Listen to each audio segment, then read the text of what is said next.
RSA offers business-driven security solutions that provide organizations with a unified approach to managing digital risk and designed to effectively detect and respond to advanced attacks, manage user access control, and reduce business risk, fraud, and cybercrime. For a limited time, get mobile multi-factor authentication from RSA Secure ID Access for free to help secure your remote or dynamic workforce long-term. Leverage push notification, biometric, and one-time password authenticators to secure access to your cloud applications, on-premises systems, legacy systems, privileged accounts, and more at no cost for 6 months. For more information, visit securityweekly.com/RSA Security.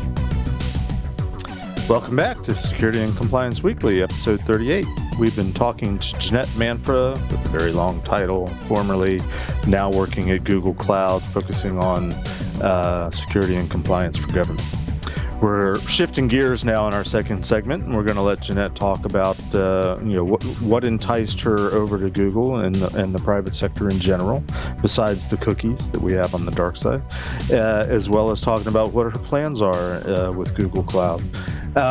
Before we jump into it, do have a couple announcements. You can join the Security Weekly mailing list for webcast and virtual training announcements, and also to receive your personal invitation to our Discord server by visiting securityweekly.com/subscribe and clicking the button to join the list. Also, if you have any ideas for guests or topics for any of our shows, really, you can go to securityweekly.com/guests, fill out the form. We are happy to receive your suggestions. We review them on a regular basis, and we'll reach out to you once we've reviewed your suggestion. All right, let's get back into it. So, Jeanette, you're rolling along, doing great stuff at DHS, CISA, ground floor, working your way up. Why in the world would you leave that? Why would you leave all that and go to the private sector? I think a lot of things went into that. As I mentioned, the job that I had as the head of the cybersecurity directorate there was, I thought, probably the best job I would have in government, at least in the near term. And I started to think that it would probably be time to look elsewhere after I finished my time in that role. The timing was a little bit earlier than I anticipated, but Royal Hansen, who's the CISO for Alphabet, called me up one day and he's like, "Hey, what are you thinking about?" And we started talking, and I was actually most of the work that I did, we did some work around pushing modernization to cloud and various different, the TIC work and all these things in trying to improve adoption of cloud from a security perspective. Most of the work I'd done was actually not related to cloud. And as I really started to think about it and think about the challenges that agencies were having, and in talking to Royal, I really just started to believe in the potential of that a lot of the things that I wanted to solve in the government, I might actually have more capacity to solve working for an organization like Google. And I really sort of believe in their approach to how they think about security, which is different, in particular when it comes to compliance, and we can talk about that later. But I thought it was a really cool opportunity to work with people that I really respect, but would still have an opportunity to influence what government was doing, and being able to do it at a global scale, which is also a pretty cool part of the job. Let me just say right off the bat, hats off to you for leaving the government in order to try to find a place where you're better positioned to help the government. When I left the government, I let the door hit me on the way out and tried my best not to look back. Maybe not for completely the same reasons of some of the problems and challenges that you were describing in our first segment, but I appreciate you and thank you for your service to our government. And Gentlemen, thanks for wearing that. Oh yeah. So I know we're not going to talk anything controversial, and that's fine because we don't want to. On this show, we want to talk about the technology, the compliance, the security. We want to talk about the issues at hand in what we're talking about. And we talked earlier about risk management in the first segment, I should say, about risk management and the different attitudes between government and private sector. I'd like to explore what you just mentioned. You said you talk about later, how the different attitude about security and compliance at Google. Can you go into that a little bit? Yeah, I think Google is a very sort of engineering-driven organization, and being an engineer at Google is like being a fighter pilot in the Air Force, right? And everybody sort of exists to support the engineer, and which is really fascinating. I think I am not an engineer, but I have many friends and family who are, and I think it takes a very sort of design thinking approach to problems, and the way that Google has built what is now the Google Cloud Platform, right, which was originally what was supporting Google and all of its products and search. It was done with thinking about resilience and reliability and security. And when things didn't go the way that they would have anticipated, they learned from the problem and then re-engineered for a more stable or more resilient infrastructure or product, whatever it might be. And I think that's cool. And I think that it's been interesting having compliance conversations in how we think about how we can meet our customers' compliance needs in a different way than we sort of historically have thought about the business. And so I think that's kind of what attracted me to it. And it's still very it's fascinating to be on the inside and to learn about it. That's interesting, and that makes sense. And I like how you put it, that they have a different attitude towards these things. My thought is, with Google Cloud, are you focusing on any? Are you doing this work for all of Google Cloud, or only the Google Cloud? I know you said you don't have a Google Government Cloud, but only the parts of Google Cloud that are focused towards government. So one of the cool things to kind of continue the thread of how we think differently is, and this was the focus of the op-ed that Jeff mentioned. So, gratuitous, go read my op-ed statement here. Which I just posted in our Discord server for people's references, by the way. But the idea that going back to risk management, right, in getting security outcomes, and that cloud in many ways turns that traditional sort of legacy enterprise IT thinking on its head, right? You don't have that sort of same mindset of build the perimeter, defend the perimeter, hope nobody gets in the perimeter, and it really turns a lot of things on its head when thinking about that. And so in the early days, when the government was like, okay, fine, I'll do this like fancy cloud thing, but you're going to create my own cloud. And that sort of reduces the benefit of what cloud offers. And so, I talked about like a digital fortress and the idea of cloud that, universal, all of our customers is a good example. When we achieved FedRAMP high and moderate on a variety of products, and we'll keep adding products to that. When we achieve that, it's available for everybody. It's not something that, is just in this isolated GovCloud for US customers. And so the controls that are put in place are available across our entire sort of ecosystem for Google Cloud. So it's so when you ask the question about whether I'm responsible for things that are just for government, I see it differently. I see it as how do we make all of our products and services that I think are pretty cool, how do we make those available to meet the risk requirements and compliance restrictions of public sector, and not just in the US and not just federal, state, local, Europe, all these other folks.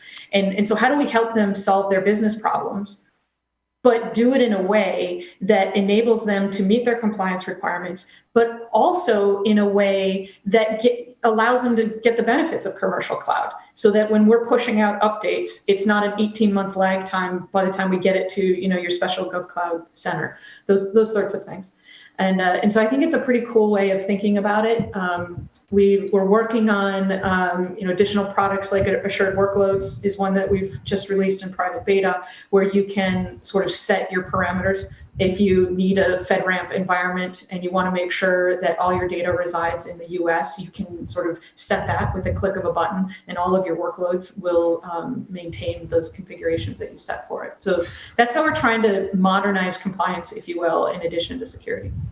Well, So I like that. And the gentle diss of AWS was totally fine. Let's talk about transparency for a hot second, okay? It's one thing for Google to say that we're going above and beyond what the normal is for compliance, right? But it's another thing to say that Google is providing complete transparency, not only through the process, but also through the outcomes, right? Has Google's lawyers or people on high okayed the ability for Google to become extremely transparent in trying to tear down the digital fortress with compliance respect? Well, that's a very loaded question. I think, so let's say from a philosophical or principled perspective, yes, we believe very strongly in access transparency. We've put out a variety of pieces around this. We've met a lot of different compliance frameworks and regimes to sort of independently have third-party attestations, validate that we've done certain things. So there's a lot of that has happened, and more that will continue to work through as you start to get into some industry-specific or regional-specific type requirements. I think where, if I could presume, a little bit of where you're also getting into the question is, it gets a bit messy when you start to get into the nitty-gritty details of it's sort of a bit of uncharted waters, and I think other cloud providers would agree with me on this. Is a customer good example? What is the time frame which you tell a customer that there may have been an incident with their data? What specific type of incident? How do we categorize incident? A lot of people categorize it differently. And so you get into these really interesting there's a broad sort of policy philosophical conversation around transparency, which is kind of one aspect, but then there's also this real detail, which I call is like this insight into risk posture. And if I'm a customer and I'm choosing Google as a partner, we now have, it's beyond shared responsibility. I think that's become very much a liability conversation. It's really about shared risk. And we need to be able to provide insight into each other's systems and capabilities and have that common understanding of expectations.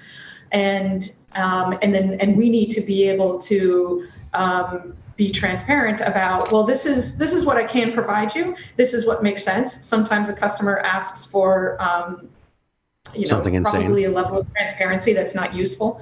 Every time you spin up a virtual machine, is that a useful sort of thing to get access to? So that's kind of how I would broadly categorize what I think your question is getting at, in sort of two parallel efforts. I've got to stop you for a second because I love what you said.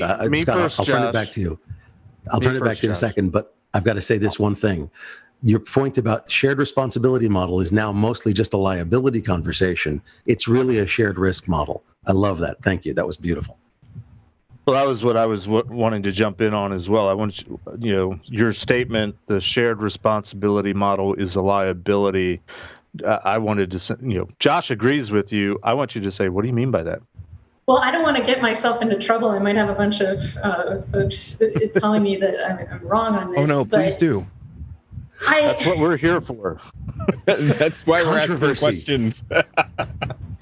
What I guess what I mean by that is whenever you pick up a book like Cloud 101, Presentation Cloud 101, it's like you've got IaaS, PaaS, SaaS, here's what you do, here's what we do. And I mean, that's a very good introductory conversation. So people can get a general sense of how to position themselves. But the reality is, and the deeper I get into some of these, conversations with customers and even just internally, is it's just not that clear cut. And so while you want to sort of say, and I'm using the term you generally, but if you're a vendor, you want to have some boundary, right, on what your risk is. And if you're the customer, you want to have some boundary on what your risk is, and your contracts sort of lay that out. But I think the operational reality, and I think most people that I work with would agree with me, is that we need to think in terms of shared risk. And it's not, I did what I did, you did what you did, sorry. And that's kind of what I meant about it's becoming more of a liability conversation and transactional, which it's an important layer to have. You want to have that clear understanding of this is what the contract says. But just kind of talking about shared responsibility in this broad, it's like, okay, I got the infrastructure, you got the application. So let me offer to you, and this will be, hold on, Scott. Go for it. This is my PCI moment. The idea of a responsibilities matrix, or having so many companies are going to the cloud, and I know PCI hasn't really been in your purview historically, and may not even be now, but I would encourage you to take a look at this. With so many companies moving to the cloud, or just simply outsourcing, or trying to, let's say, dodge or minimize their responsibility for PCI compliance by involving third parties.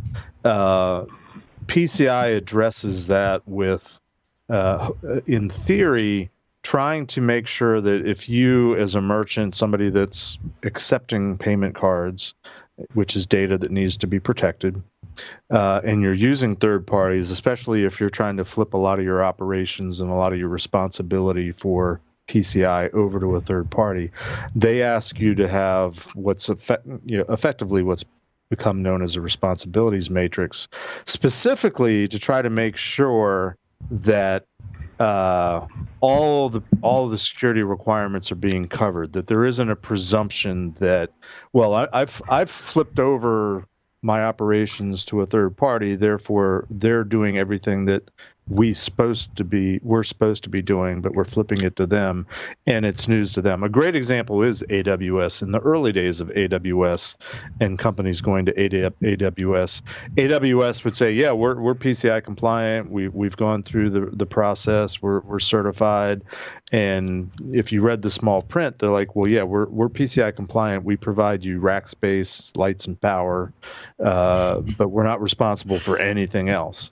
Now, AWS has come a long way. AWS has an extensive list of what they do and don't do in terms of PCI, which generically is different aspects of security requirements, security best practices. So it was interesting that you said liability, because I see the liability as not knowing who's doing what, and and they're effectively being gaps.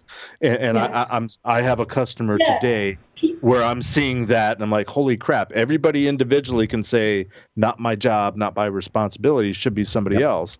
But according to the rules, individually, each one is doing exactly what they're supposed to be doing. That's where I see the liability, and maybe that's what you were alluding to. Yeah, and I actually think PCI is a great example. I was looking at our PCI responsibility matrix. I think if you get to that level of specificity, and I think you have to sometimes get to that level of specificity, it depends on the framework and sort of the consequences and all of that. I think what I was more is shared responsibility, and how it's often talked about. It tries to draw a clean line without a level of specificity. So it becomes less useful, I think. I just was talking to somebody the other day. I was like, I heard Google got hacked. I was like, oh my God, what? And like, how come I didn't know? And I finally tracked down what he's talking about is somebody put some database on our platform, and it was open, and somebody somewhere wrote a news story about it, and it's like, but it sort of gets to this, we should always be having a conversation about what I think was originally intended with shared responsibility of like, we're both in this together. I just like talking about it in terms of shared risk. And then I do think once you're very deep with a specific customer, you do want to get into those specifics of like, well, exactly how do you define a cyber incident? When can I expect to be notified? The word usage I found fascinating. I'll say this, and I'll flip it over to Scott since I ran over him. Liability in the context of PCI, it's very common that merchants will flip their operations and the responsibility for PCI, whether it's known or unknown, over to a third party. Very often they haven't done a thing to flip the liability that they might have if they incur a breach. That's all I'll say on that. Scott, go ahead. I'll let you jump. Man. So I'm going to give you a little bit of a fair warning here. This is a little bit of a curveball question. So in my own humble opinion, in my own research, right? Back when the cloud became a thing, right? Everybody said, well, you lower your cost, you lower your barrier entry, you lower your cost of on-prem by moving things up to the cloud, right? Recently, studies that I've been involved with, right, or have had knowledge of, have shown that AWS is 20 to 30% more on average on cost versus having an on-prem solution, right? Through the use of compliance and the different compliance regimes that Google hits, right? Is Google comparable to on-prem, right? And is the compliance that you're getting out of GCP, right? That of which or exceeds what normally businesses would see. Mm-hmm. So, talking about price versus compliance versus how all of this is being put across. Yeah, I don't have the answer about how cost would stack up to on-prem. I believe, and I would sort of say, think of it as a total cost of ownership, right? You're moving from big capital investments to more of consumption based. And particularly for organizations like the government and others, where these capital investments are once a decade, if that. So there's a total cost of ownership to think about. I don't know if the study is referring to or have made those comparisons. No, that's fine. That'd be useful. And then I do. What was the second part of your question? How is Google?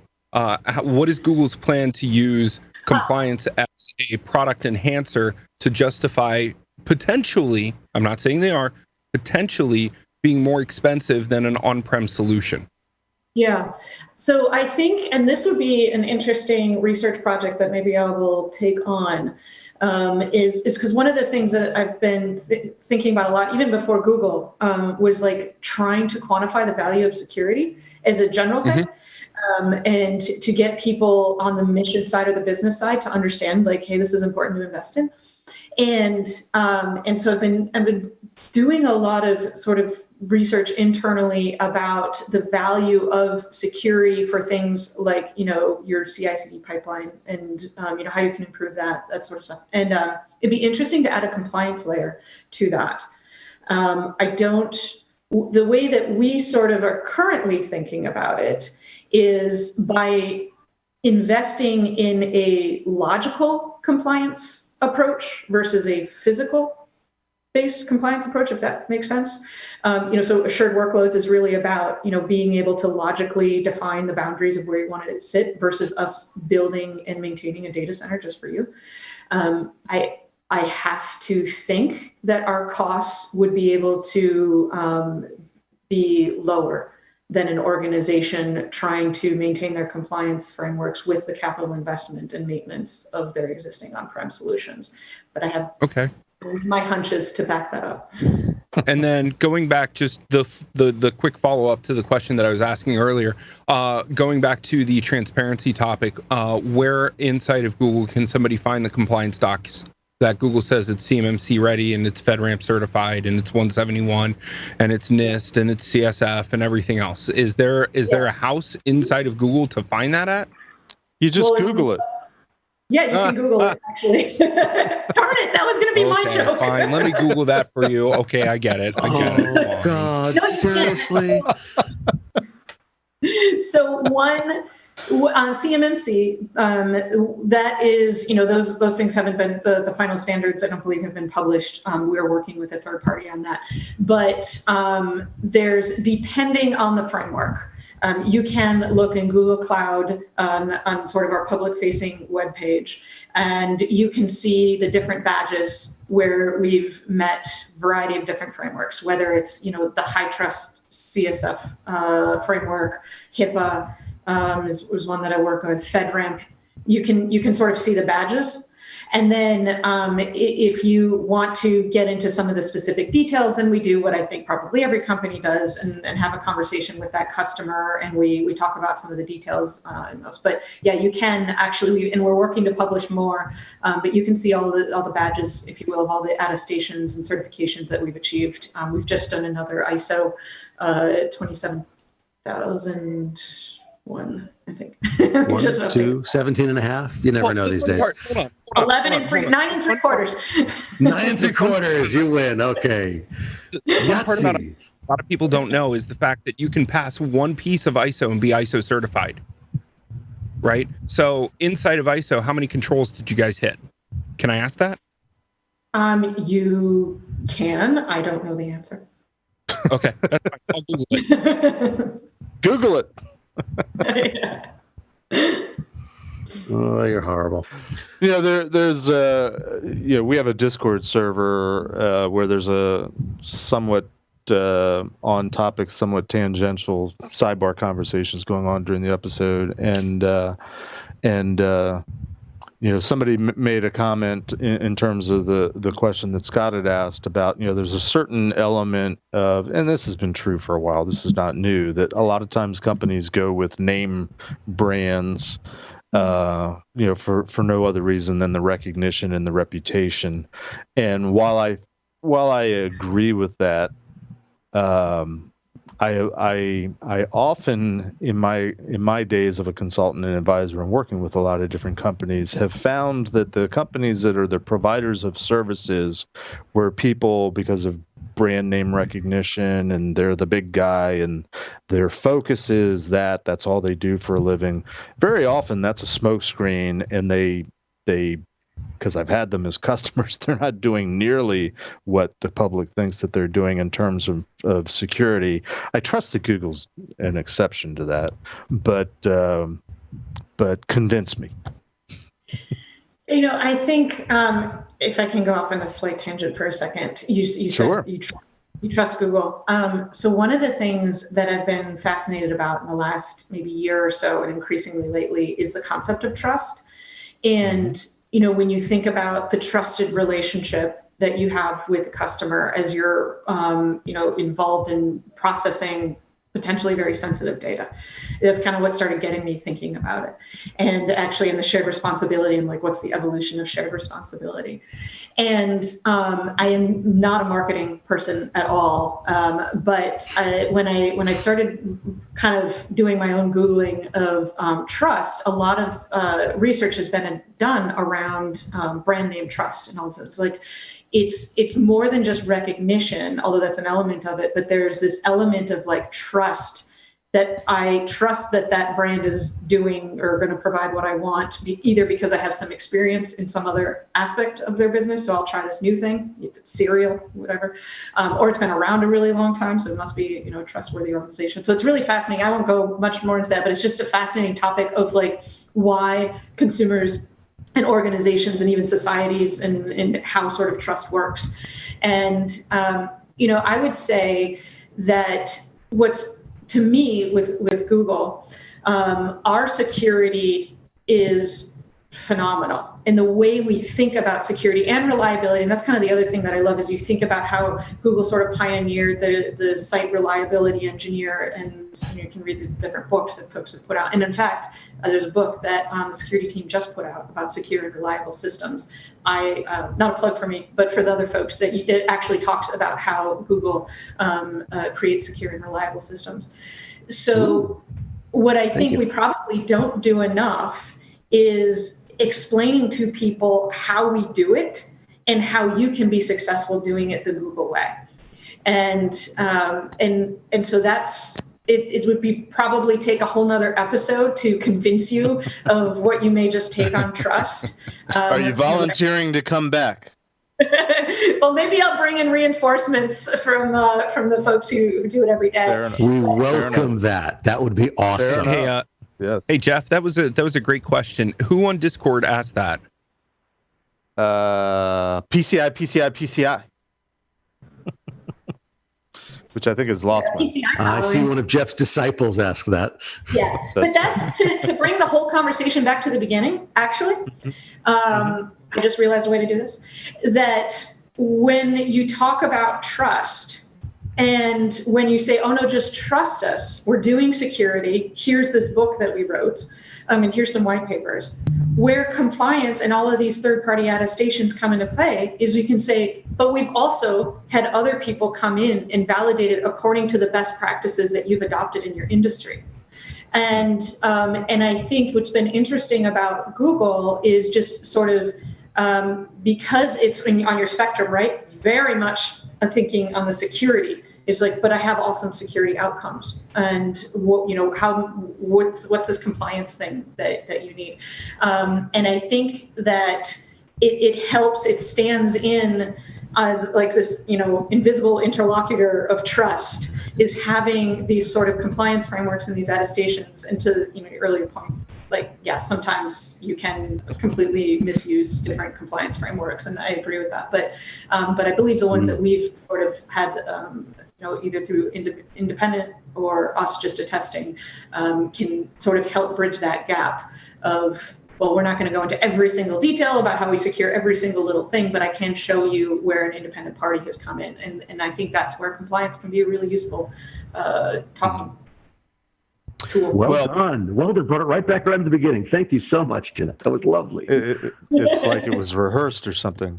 Well, our time is drawing nigh as usual, and I do want to be sensitive to Johnny because he has to do another live broadcast in a few minutes. But I would love to take you up on your offer to bring you and your cohorts back for a further discussion, because what you were saying at the end there about trust, I have a question for Google. And I don't expect you to answer it, but we could maybe build the next interview off this question. And that's simply, nothing simple in my brain. In the early days of search engines, and Yahoo being one of the early ones, Alta Vista was an early search engine. If you typed in a search term, you got all the results. Yeah. With Google, and it's not just Google, I don't hold Google accountable for this, but it dawned on me a while back that if I do a search term in Google nowadays, I get different results based on whatever than if Scott did the Google search for the same term, or if you, Jeanette, did the same search for the same term.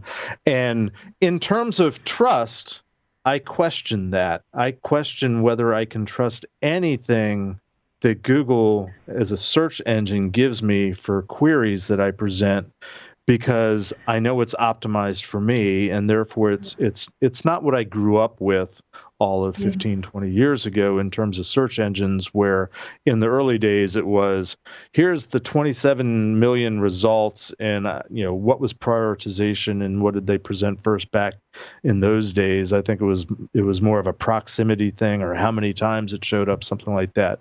So maybe we can frame our next conversation sort of building on this idea of trust, but I would love to address this question I have of, how do you trust a search engine that's giving you especially in all the things that we didn't talk about today in terms of politics and disinformation and fake news and how technology contributes to that.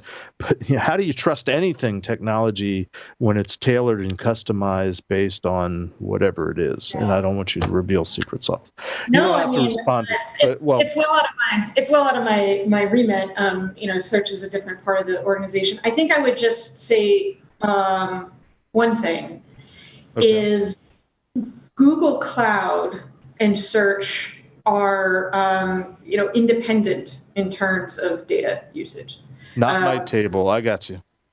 So that's just one thing I would want to just clarify. But yes, you raise a ton of good points. It is out of my charter to deal with those, but it is a fascinating topic of trust in cloud and how all that works. Yeah. Well, fair enough. But compliance for Google should span everything, right? It does, but so there's the way that I think about it is there's the compliance of Google, right? And the things that we do to ensure we're compliant with what we need to be compliant with. There's a compliance of our products and our platform that customers need to be able to be compliant with frameworks. And so it can get a bit nuanced, right? When you're thinking about, and Google's not the only one, every service provider has to think about this, is there's certain things that you're compliant with because your customers need you to be compliant with that. And so that boundary of the GCP platform is compliant with those things that we've said we're compliant with. And then we build sort of additional things. Maybe if a customer needs to, PCI actually is a great example. We released a PCI Blueprint. Just because we have the compliance requirements of PCI built in doesn't mean it's easy necessarily for a customer to figure out how they can maintain their PCI compliance. So we issued additional sort of guidance on, well, this is how you maintain your PCI compliance on Google Cloud. Is that kind of what you were getting at? Hopefully. Do you it's accept definitely that, Scott? something that we can add on to in further discussions with your entire team. That's a hint and an invitation, if that wasn't clear. Yes, definitely. Yep. Well, Jeanette, thank you very much for putting up with our shenanigans today. I hope you've enjoyed the conversation. Obviously, we could go longer and deeper. It's a very fascinating topics from so many perspectives. So thank you very much on behalf of all of our hosts. That's going to wrap us for Security and Compliance Weekly. We'll give Johnny a time to go do a bio break before he has to jump into the next live broadcast. We'll be back on the Tuesday schedule next week, so stay tuned. Thanks. Over and out.